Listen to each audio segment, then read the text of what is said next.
Many people enjoy treasure hunting at flea markets and garage sales. It's a favorite activity of many, including our digital producer, Ann McQuarrie. She stumbled across a unique find at a local auction, plastic South Carolina prison tokens, and she had a lot to find out about these coins.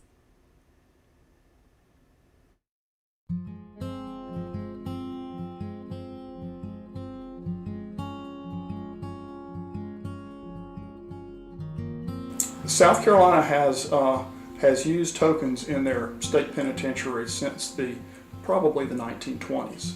Now, they had two different types that they used.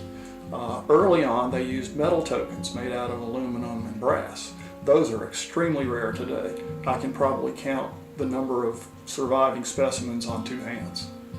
However, in the 1960s and 70s, they started using plastic tokens in their commissary system at the prison.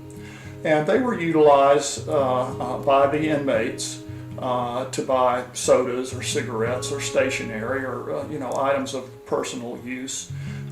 Usually the money to get these tokens was given by a family member, or I think in some instances some of the inmates could actually earn some tokens. I've been collecting tokens for over 30 years on private coinage. I bought my first token from the coin and stamp shop in West Columbia between the two flea markets. It's still open today.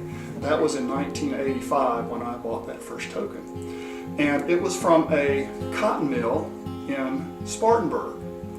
And I was intrigued. I'd never seen a token from a cotton mill before.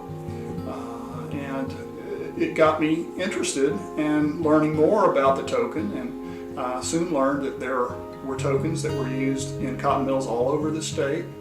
And not only cotton mills, other types of companies use them too. Lumber companies, mom and pop general stores, drug stores, dairies. I've heard lots of stories about these plastic prison tokens, about how they were misused by the inmates. I've heard rumors that some inmates tried to melt them down to make makeshift weapons. And I've heard stories about poker games that got out of hand, using the tokens. So I don't know how much to put into all those stories. It's been a long time since I've held these in my hand.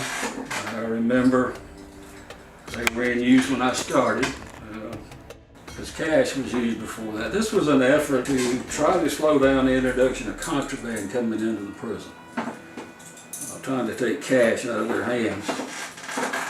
And it worked for a while. In fact, it worked for almost 20 years. Never used for anything but money. This would have made a pretty poor weapon. Unfortunately, they had other things. We had a big industrial complex at CCI. Shoes, metal making, all kind of stuff. So they had access to metal, which is much better use of that than this for a weapon. And then as more and more things became modern with the advent of computers, and we were able to set up computer accounts for the inmates. And by requiring them to buy everything directly from our canteen, they had the account already online, so the canteen manager could just debit their account, credit their account. And that took the place of this, and it completely took money out of the institution. It takes me back to the 60s, in the middle 70s. I was at CCI as a senior deputy warden in the early 70s up until the middle 70s when I opened another institution. But you can't, anybody who'd been there and worked there will never forget. Very interesting. Very interesting, yeah. So historians say that prisoners did try to counterfeit the coins by using hard hats, but it was easy to tell the fakes by the sound they made bouncing off the concrete floors.